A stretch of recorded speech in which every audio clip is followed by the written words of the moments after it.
그동안 갱신 시리즈로 와서 한 5주 동안 마음의 갱신 말씀을 우리가 나누었는데요. 이제 다음으로 넘어갑니다. 이제 신앙의 갱신 시리즈로 우리가 넘어가게 됩니다. 오직 믿음, 오직 은혜라는 소주제로 오늘 우리 말씀을 나눌 텐데요. 함께 나눌 말씀 시편 41편, 42편 1절 말씀을 우리 같이 보도록 하겠습니다. 우리 한 절의 말씀이니까 시편 42편 1절 우리 같이 한 목소리로 읽도록 하겠습니다. 하나님이여, 사슴이 시냇물을 찾기에 갈급함 같이 내 영혼이 주를 찾기에 갈급하니이다. 아멘. 라틴어 중에 아드폰테스라는 그런 단어가 있습니다. 이 말의 의미는 기본으로 돌아가자 또는 근원으로 돌아가자, 이런 의미를 가지고 있습니다. 우리가 읽었던 말씀 중에 사슴이 시냇물을 찾기에라는 구절이 라틴어로 아드폰테스입니다. 원어적인 의미는 근원을 찾아서라고 이렇게 말씀을 드렸죠. 물을 찾아 헤매이는 이 사슴의 갈급함, 이 말의 원어적인 의미가 근원을 찾는다, 이런 의미를 가지고 있습니다.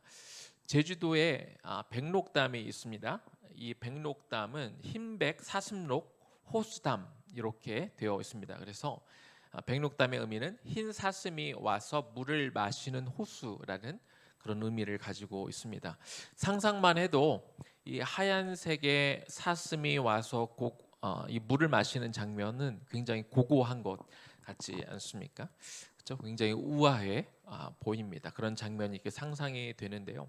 오늘 본문에서 사슴이 시냇물을 찾기에 갈급하다, 이런 단어는 아까 백록담에서 연상되어지는 그런 의미와는 완전히 다릅니다.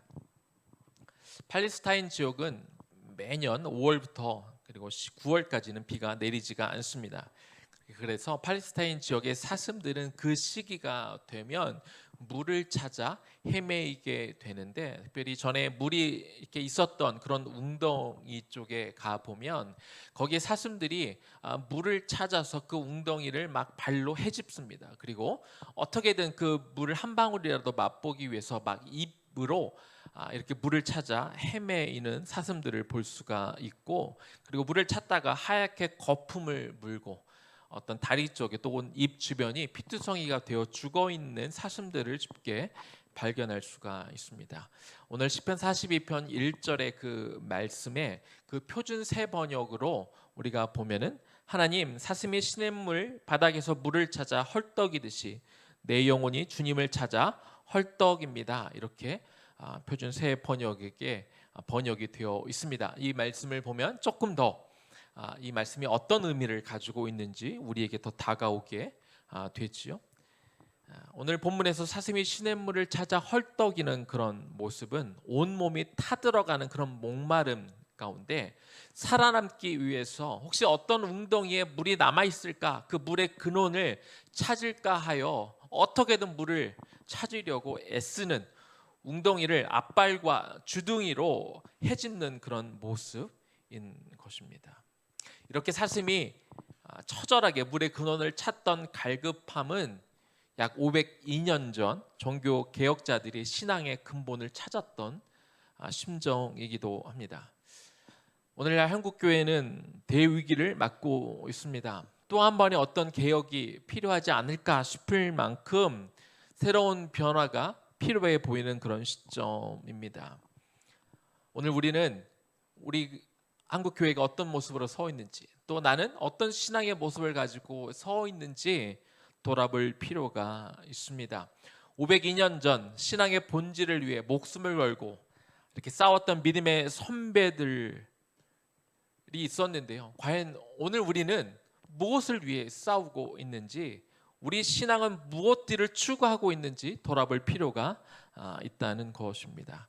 많은 경우 많은 성도들이 내가 생각하는 것과 달리 실제로는 이 세상의 것들, 영원한 것들이 아닌 세상의 것들을 얻기 위해서 싸우고 있는 그런 모습들을 많이 보여줍니다. 우리의 신앙이 사실 많이 그 근본에서 벗어난 모습들을 볼 수 있다는 것이죠. 마가복음 11장 20절에서 23절 말씀을 좀 보고 싶은데요. 그들이 아침에 지나갈 때 무화과 나무가 뿌리째 마른 것을 보고 베드로가 생각이 나서 여짜오되 랍비여 보소서 저주하신 무화과 나무가 말랐나이다. 예수께서 그들에게 대답하여 이르시되 하나님을 믿으라. 내가 진실로 너에게 이르노니 누구든지 이 산더러 들리어 바다에 던져지리라 하며 그 말하는 것이 이루어질 줄 믿고 마음에 의심하지 아니하면 그대로 되리라. 이 말씀은요, 예수님이 십자가에 달려 죽으시기 한 주를 남겨두고 예루살렘 성전에 입성하셨던 순환주간 첫째 날에 있었던 이야기입니다.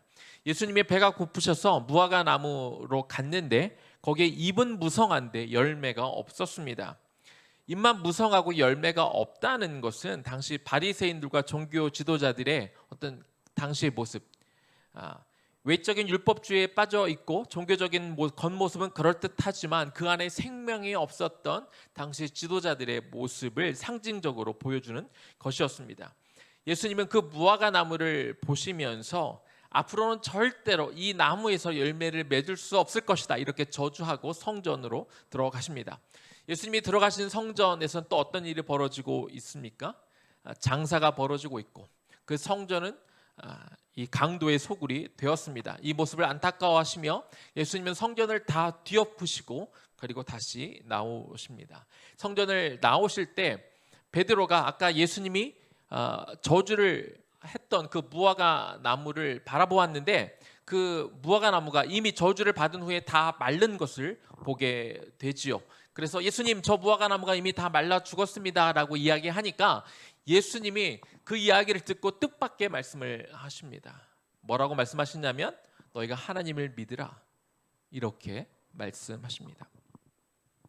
형식적인 율법주의, 또 죽은 것과 다름없는 종교적인 행위를 버리고 진실로 너희는 하나님을 믿으라, 예수님은 그렇게 말씀하십니다. 그러면서 누군가 저 산을 들어 저 바다에 던지라고 기도한다면 그 기도가 이루어질 것이다, 그렇게 말씀합니다. 여기서 이 산은 뭘 의미합니까? 그 안에 종교적인 행위는 이루어지고 있지만 생명이 없는 형식적이고 율법적인 행태를 가리키는 것이 바로 그 산입니다. 그 성전 안에 이루어지고 있는 이 모든 것들을 죽은 신앙으로 예수님이 비유하시면서 이렇게 형식적이고 생명이 없는 이 성전을 들어 누군가 바다로 던져버리라고 기도한다면 내가 그 기도를 이루어질 것이다. 지금 성전에서 일어나고 있는 그 안에 아무런 생명이 없다고 예수님이 말씀하시면서 누가 기도만 해라, 이 성전이 무너지라고 기도만 해라, 그러면 내가 그 기도를 들어주겠다. 예수님이 그런 무서운 말씀을 하고 있다는 겁니다. 형식적이고 가식적이며 생명을 잃어버린 성전은 무너져도 괜찮다고 말씀하시는 예수님의 선언은 시간이 흘러 지금으로부터 약 502년 전에 면죄부를 판 돈으로 베드로 성당을 짓겠다는 행태를 보며 저런 썩은 종교는 무너져야 된다고 종교개혁을 위하여 맞서 싸웠던 그런 사람들을 생각나게 합니다. 종교개혁가들의 목숨을 건 그 외침과 싸움은 결국 천주교로부터 개신교가 독립되어 나오는 역할을 하였고, 형식적이고 율법적인 신앙을 탈피해 진짜 믿음으로 하나님의 얼굴을 구하며 삶에서 참담 그리스도인답게 살아가는 생명력 있는 신앙인들이 나올 수 있는 그런 계기가 되었습니다. 우리도 기도해야 됩니다. 이제 기독교도 교회도 성도도 달라져야 됩니다. 우리가 성전 안에서 적당히 신앙생활하며 인간적인 것들을 추구하는 그런 내 안에 썩어진 욕망과 죄성들을 다 바다로 던져버리도록 우리는 기도해야 됩니다. 아드 폰테스, 그 근원을 찾아간다는 것은 단순히 뭔가 우아하고 굉장히 이상적인 신앙을 갖는 것을 말하는 것이 아닙니다. 나는 일반 세상 사람들과 달라 난 마치 백록담에서 물을 우아하게 마시는 사슴과 같은 어떤 형식적인 고차원의 모습을 갖고 있는 것이 아니라, 그리고 우리가 좋은 교회에서 우리가 멋진 훌륭하신 목사님들의 설교를 들으며 우리가 교회에서 적당히 봉사하며 우리가 적당히 헌금하며 나는 교양 있고 우아한 신앙인이야 라는 그런 모습을 갖추는 게 아닙니다. 내 진짜 영적인 상태를 살펴 내 안에 정말 본질적인 것들이 있는지, 내 신앙이 정말로 살아있는지, 내가 정말 하나님이 원하시는 그런 믿음 생활을 하고 있는지 우리가 돌이켜 그러지 못하다면 마치 사슴이 시냇물을 찾아 그 웅덩이에 그 물의 근원을 찾아 정말 앞발로 헤집고 정말 그 입으로 그 땅을 헤집어 물을 찾아 헤매는 그 갈급함이 우리에게 있어야 된다는 겁니다. 그런데 보기에 지금 이 시대는 그런 갈급함이 교회에 필요하고 우리 성도에게 필요한 시기라는 거죠. 이 시대는 502년 전 일어났던 또 다른 종교 개혁이 어쩌면 필요한 시기일지 모르겠습니다. 우리의 신앙을 점검하고 다시 갱신할 필요가 있습니다. 저는 오늘 이 자리에서 한국교회가 이렇게 나가야 됩니다 라고 감히 말하지 못합니다. 제게 그런 권한도 없고 그런 능력도 없고 저에겐 그런 비전도 없습니다. 다만 502년 전에 마틴 루터를 통해 일어났던 또 여러 종교개혁가들을 통해 일어났던 종교개혁의 5가지 정신이 있는데요. 그 5가지는 오직 성경, 솔라 스크립투라이죠. 또 오직 믿음, 솔라 피데입니다. 그리고 오직 은혜, 솔라 그라티아. 오직 하나님께 영광, 솔라 데오 글로리아. 오직 예수 그리스도, 솔라 크리투스. 이 5가지 종교개혁의 정신을 가지고 종교개혁이 일어났는데 그 5가지 종교개혁의 정신은 무엇을 담고 있는지를 우리가 살펴서 그러면 오늘날 우리는 그 종교개혁의 정신 가운데 우리는 어떻게 그것을 나에게 적용할지 그 몫은 여러분에게 남기고 싶습니다. 저는 이번 주와 다음 주 2주간에 걸쳐서 종교개혁의 이 5가지 정신을 나눌 텐데요. 오늘은 오직 믿음과 오직 은혜 이 2가지의 정신을 나누도록 하겠습니다. 먼저 오직 믿음입니다. 로마서 1장 17절 말씀을 보니까 복음에는 하나님의 의가 나타나서 믿음으로 믿음에 이르게 하나니 기록된 바 오직 의인은 믿음으로 말미암아 살리라 함과 같으니라. 오직 믿음에 대해서 오직 믿음은 그러면 사람들이 좀 한 가지 착각하기 쉽습니다. 그게 뭐냐면 믿음이 중요하고 우리 행위는 중요하지 않다 이렇게 오해할 수 있습니다. 믿기만 하면 우리가 천국 간다. 물론 천국 가는 게 가장 중요하니까 오직 믿음이 중요하기는 합니다. 그러나 믿어서 우리가 천국 가면 된다라는 이런 어떠한 관념은 그동안 한국 교회의 도덕성을 땅에 떨어뜨려 왔습니다. 오직 믿음은 이 오직 믿음이란 정신은 그냥 믿어서 구원받는 상태에 머물러 있는 것을 의미하지 않습니다. 오직 믿음은 반드시 삶으로 이어져야 됩니다. 내가 잘 믿어서 오직 믿음으로 내가 구원받아 천국 가자. 이것이 오직 믿음의 정신은 아니라는 겁니다. 믿어서 구원받는 상태로 머물러 있는 것이 아니라 믿음대로 살고 믿음대로 행하자라는 것이 바로 오직 믿음의 정신입니다. 죄라는 거는요, 움직이지 않는 어떤 정체된 상태로 머물러 있지 않습니다. 움직이지 않고 죄가 움직이지 않고 그냥 머물러 있다면 죄는 큰 별로 영향력이 없습니다. 그런데 죄는요, 그냥 죄 자체가 문제가 아니라 죄는 움직입니다. 죄는 돌아다닙니다. 죄는 사람들의 몸과 마음과 영혼에 스며들어서 그래서 우리를 사로잡고 우리를 유혹하고 그래서 우리로 하여금 나쁜 말을 하게 하고 나쁜 선택을 하게 하고 나쁜 행동을 유발시킵니다. 삶에서 어떤 결과를 만들어내고 나쁜 열매를 맺게 합니다. 그 죄를 이기기 위해서 우리에게 주신 믿음은 가만히 움직이지 않는 것이 아닙니다. 믿음도 마찬가지로 어떤 그냥 믿고 있는 상태를 의미하는 것이 아니라 믿었으면 움직여야 됩니다. 믿었으면 생각하고 다르게 판단해야 됩니다. 다르게 말해야 합니다. 믿음은 우리를 사로잡고 힘을 주고 우리로 믿음을 가진 사람처럼 살게 만드는 능력이 있어야 그것을 믿음이라고 할 수 있는 것이죠. 오직 믿음으로 말미암아 살리라. 이것은 구원을 받은 상태로 머물러 있는 것이 아니고 그 상태로 멈춰 있는 것이 아니라 가만히 있지 않게 하고 말하게 하고 행하게 하고 움직이게 하는 것이 오직 믿음이라는 겁니다. 종교개혁은 수도원에서 구원받은 상태를 유지한 사람들이 만든 것이 아닙니다. 종교개혁은 교황의 칙서를 불태운 사람, 목숨을 걸고 성경을 번역한 사람, 교황도 틀렸다고 말한 사람들의 이야기입니다. 그들을 통해 나온 것이 종교개혁입니다. 세상에서 치열하게 진리의 말씀을 찾고 그 진리대로 살기 위하여 치열한 삶을 요구하는 것이죠. 그 처절한 싸움을 끝까지 할 수 있었더니 그것에 동력을 얻어 오직 믿음이 나온 것입니다. 사랑하는 여러분, 믿음과 삶은 구분되는 것이 아닙니다. 초대 교회에서 이단을 분별하는 분별법이 있었는데요. 그때의 기준은 지금과 좀 다른 게 있어요.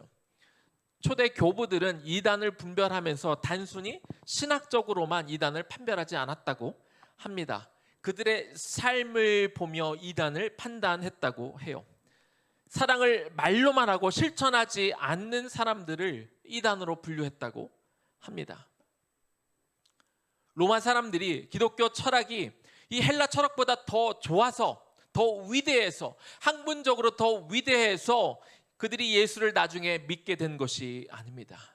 그들이 기독교를 보고 그들이 감동을 받고 그들이 기독교를 받아들일 수 있었던 것은 그들의 어떤 철학이 위대해서가 아니라, 복음의 철학이 좋아서가 아니라, 그들이 어떤 상황에도 굴복하지 않고 목숨을 내걸어서까지 그들의 신앙을 지켰던 그들의 절개를 바라보고 세상과 타협하지 않았던 그들의 신앙을 보고 로마인들의 마음이 움직인 것입니다.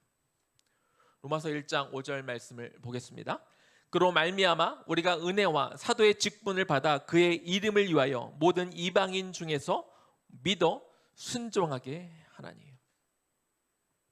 로마서가 기록되어진 그 의미 중에, 그 목적 중에 하나는 뭐냐면 이방인 중에서 믿어 순종하게 하기 위해서입니다.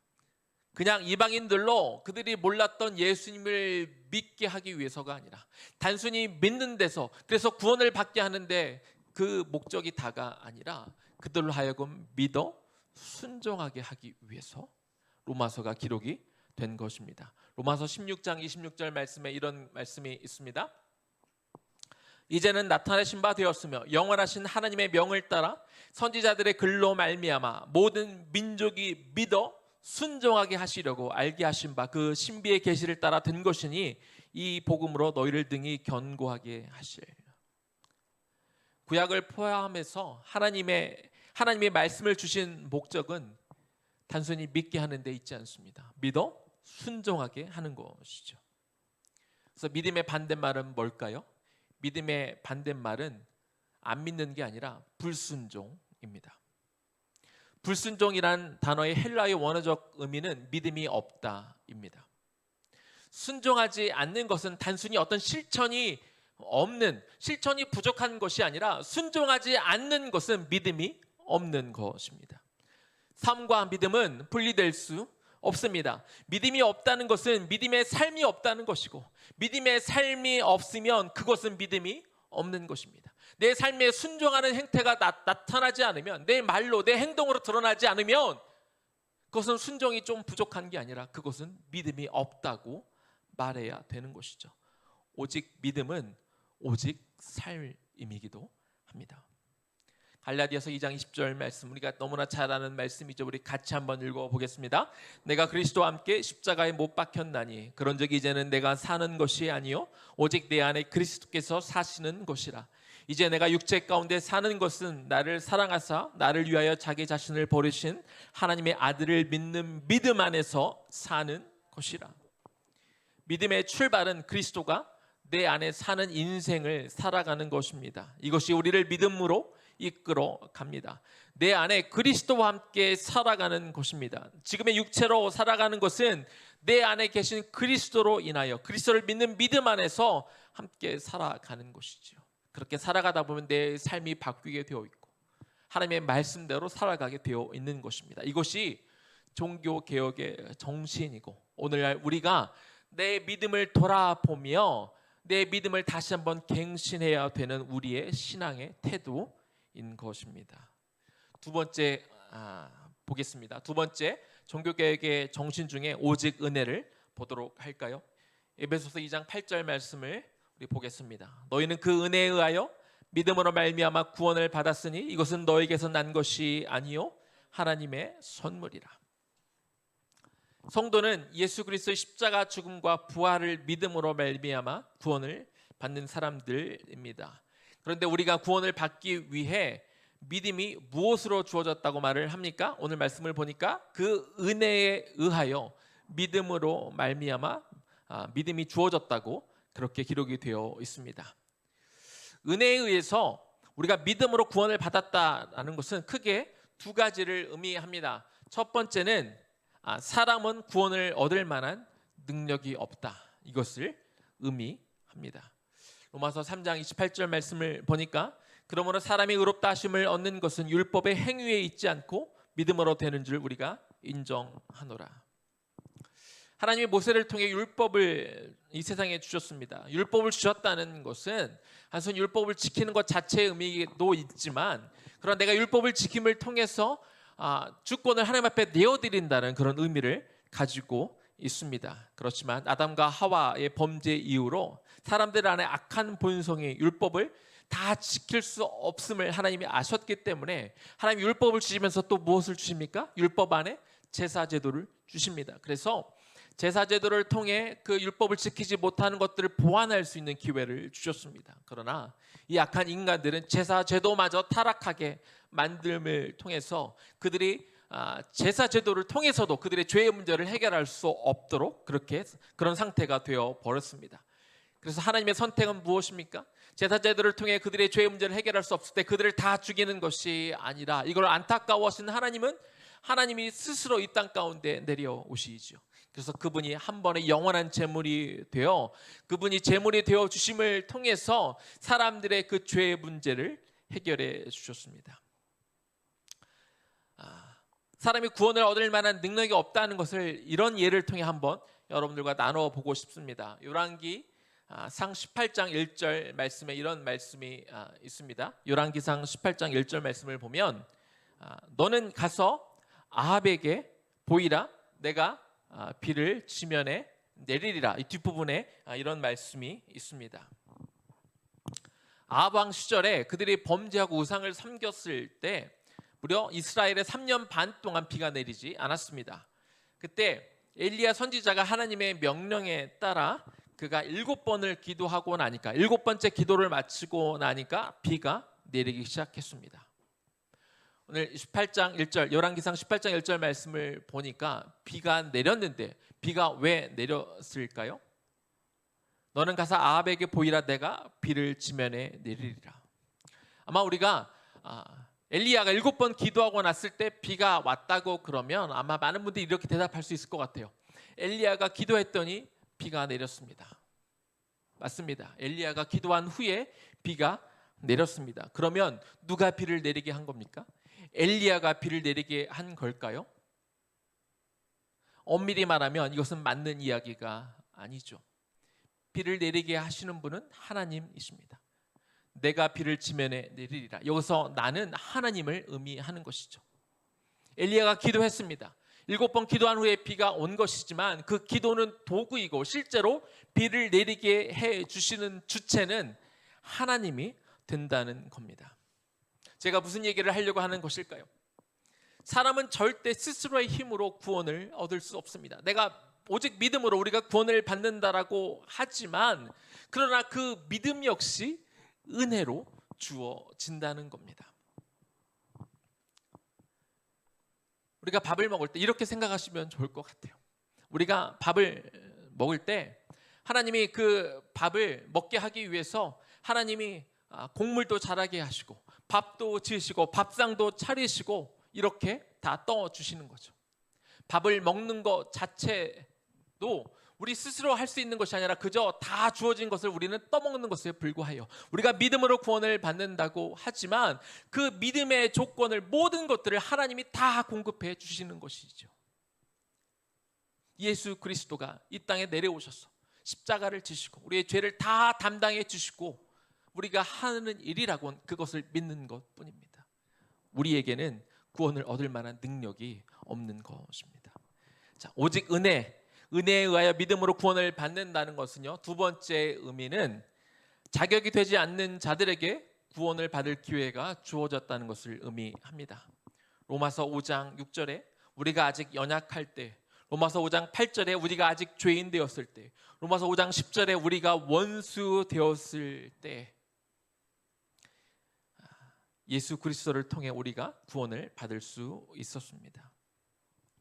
우리가 복음을 받을 수 있었던 것, 우리가 구원을 받을 수 있었던 건 우리가 어떤 조건을 충족시켰기 때문이 아닙니다. 우리가 율법을 잘 지켜서가 아닙니다. 우리가 애쓰고 노력해서 어떤 공로를 세우면 우리가 구원을 받을 수 있는 것이 아니죠. 우리가 아직 연약할 때, 우리가 아직 죄인 되었을 때, 우리가 하나님과 원수된 상태였지만, 그러나 하나님이 성육신하셔서 인간의 몸을 입고 오시고, 그리고 인류의 죄를 대신 짊어지고 십자가에 달려 죽으셨습니다. 우리가 어떤 수준에 도달했거나 우리가 어떤 커트라인을 넘어서가 아니라 그것 때문에 구원을 받은 것이 아니라는 겁니다. 우리가 오직 믿음으로 구원을 받는다고 하지만 그 표현은 사실 부족합니다. 에베소서 2장 7절 말씀입니다. 이는 그리스도 예수 안에서 우리에게 자비하심으로써 그 은혜의 지극히 풍성함을 오는 여러 세대에게 나타나려 하심이라. 그리스도 예수 안에서 하나님은 우리에게 자비를 보여주셨습니다. 그리고 너희는 그 은혜에 의하여 믿음으로 말미암아 구원을 받았다고 합니다. 하나님이 우리에게 먼저 보여주신 것은 하나님이 우리에게 자비를 먼저 보여주셨습니다. 다시 한번 7절 말씀 볼까요? 7절 말씀에 예수 안에서 우리에게 자비하심으로 하나님이 우리에게 먼저 그 자비를 보여주셨고요. 그리고 8절 그 은혜의 지극히 풍성함을 따라 그 은혜에 의하여 믿음으로 말미암아 우리가 구원을 받는 것입니다. 하나님이 자격도 없고 죄인인 우리에게 먼저 자비를 베푸셨습니다. 우리가 한 일은 자비하신 하나님이 베푸신 풍성한 은혜에 의하여 그저 하나님이 우리를 위하여 하신 일들이 사실이라고 믿는 것 뿐입니다. 그래서 구원은 단순히 믿음으로 받는다고 얘기하기엔 부족한 것이죠. 자비하신 하나님이 우리에게 그 자비를 보여주시고 그 자비하심에 따라 하나님의 은혜에 의하여 믿음으로 구원을 받는다라고 말하는 것이 사실 더 적절한 표현인 것입니다. 이제 말씀을 마무리하겠습니다. 오직 은혜는 우리를 하나님의 뜻대로 살아내도록 이끌어 가십니다. 오직 은혜는 자기 자신의 이익을 위하여 철저히 이기적으로 살아가던 자들을 하나님 나라를 꿈꾸며 살아가도록 이끌어 갑니다. 자기를 위해 살아가던 길에서 벗어나 십자가의 길을 걸어가도록 만들어 갑니다. 철저하게 이기적인 사람들을 하나님 나라를 위하여 살아가는 자들로 바꾸는 것입니다. 로마서 15장 15절 말씀에 이런 말씀이 있습니다. 그러나 내가 너희로 다시 생각나게 하려고 하나님께서 내게 주신 은혜로 말미암아 더욱 담대히 대략 너에게 썼노니. 하나님이 사도 바울에게 주신 은혜가 바울로 하여금 이 로마서를 기록하게 하였습니다. 로마서는 이 죄인 중에 괴수인 바울이 하나님의 영광을 받음으로써 써내려간 서신입니다. 죄인인데 감히 성경을 쓰게 만드신 것이죠. 그 다음 절입니다. 16절에 보니까 이 은혜는 곧 나로 이방인을 위하여 그리스도 예수의 일꾼이 되어 하나님의 복음의 제사장 직분을 하게 하사 이방인을 제물로 드리는 것이 성령 안에서 거룩하게 되어 받으실 만하게 하려 하심이라.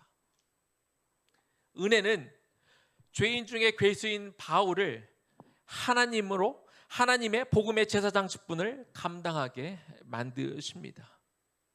오직 은혜는 스스로를 죄인 중에 괴수라고 고백하게 하면서도 동시에 이 사람을 다시 복음의 제사장으로 만드는 것입니다. 은혜는 우리를 구원받고 구원받은 상태로 머물게 하는 것, 이것이 목적이 아닙니다. 우리를 구원을 전하는 통로의 자리로 나아가게 만드는 겁니다. 은혜는 나만이 기독교인이 되는 것이 목적이 아니라 나로 하여금 복음을 전하게 하는 그런 통로로 세워가는 것, 이것이 목적입니다. 은혜는 내가 구원받아서 내가 형통한 삶을 누리게 하는데 그 목적이 있지 않습니다. 다른 이방인들로 하여 하나님의 거룩한 백성이 되게 하는 것, 이것이 은혜의 목적인 것이죠. 죄로 인하여 영원한 죽음으로 갈 수밖에 없는 우리에게 영원한 생명을 주시고 우리도 예수님이 짊어지신 그 십자가를 짊어지게 하는 것입니다. 은혜는 내가 구원을 받은 후에 내가 뭔 짓을 해도 구원받은 상태로 머물게 하는 것, 이것이 은혜가 아닙니다. 구원은 이미 받았으니까 이제 내 삶은 나를 위해서 내 마음대로 살도록 그냥 해주시는 것, 이것이 아니라는 것입니다. 이것은 진짜 은혜를 누린 자들의 삶이 아닌 것인지요. 그래서 본 회퍼 목사님은 이렇게 이야기합니다. 요즘 성도들은 값싼 은혜에 중독되어 있다. 로마서 15장 17절 말씀입니다. 그러므로 내가 그리스도 예수 안에서 하나님의 일에 대하여 자랑하는 것이 있거니와.